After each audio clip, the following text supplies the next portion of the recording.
কুম্ভের পর ভারতের দ্বিতীয় বৃহত্তম জনসমাবেশ অবশ্যই গঙ্গাসাগর মেলা। বিগত ১.৫ দশক ধরে এই মেলা সুষ্ঠুভাবে পরিচালনা করছে পশ্চিমবঙ্গ সরকার। জানুয়ারির ১২ তারিখ থেকে মেলা শুরু, চলবে মকর সংক্রান্তি অর্থাৎ ১৪ই জানুয়ারি পর্যন্ত। এবারেও মেলাকে সফল করতে নবান্নে উচ্চস্তরীয় বৈঠক ডেকেছিলেন মমতা বন্দ্যোপাধ্যায়। মেলায় আগত পুণ্যার্থীদের উন্নত পরিষেবা প্রদানই হবে রাজ্যের একমাত্র লক্ষ্য। যুবভারতীতে অনভিপ্রেত ঘটনার পর গঙ্গাসাগর নিয়ে সতর্ক থাকার বার্তা মমতা বন্দ্যোপাধ্যায়ের। নবান্নের উচ্চস্তরীয় বৈঠকে মমতা বন্দ্যোপাধ্যায়ের বার্তা, ভিআইপি কালচার চলবে না।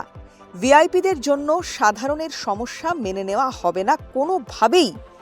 ১২ই জানুয়ারি সাগরদ্বীপে পৌঁছে যাবেন মন্ত্রীরা, থাকবে ৩,৫০০ প্রশিক্ষিত ভলান্টিয়ার।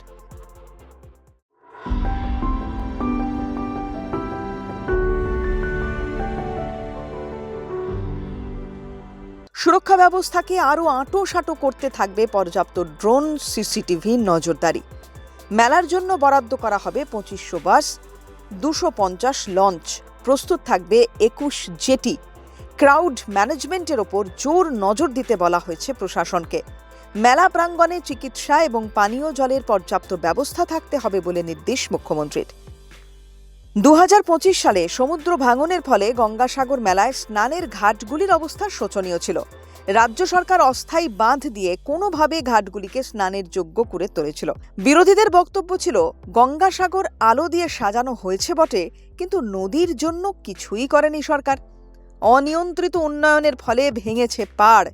এভাবে পাড় ভাঙতে থাকলে নতুন কপিল মুনির আশ্রমও আর কয়েক বছরের মধ্যে চলে যাবে গঙ্গার গর্ভে। এবারে ঘাটগুলির দিকে বিশেষ নজর থাকবে রাজ্য সরকারের। গঙ্গাসাগর মেলা পরিদর্শনের দিন ৪ কিলোমিটার দীর্ঘ গঙ্গাসাগর সেতুর শিলান্যাস করবেন মুখ্যমন্ত্রী মমতা বন্দ্যোপাধ্যায়। মুড়িগঙ্গার উপর ১৭ কোটি টাকা ব্যয়ে তৈরি এই সেতু সাগরদ্বীপে যাওয়ার পথ সুগম করবে।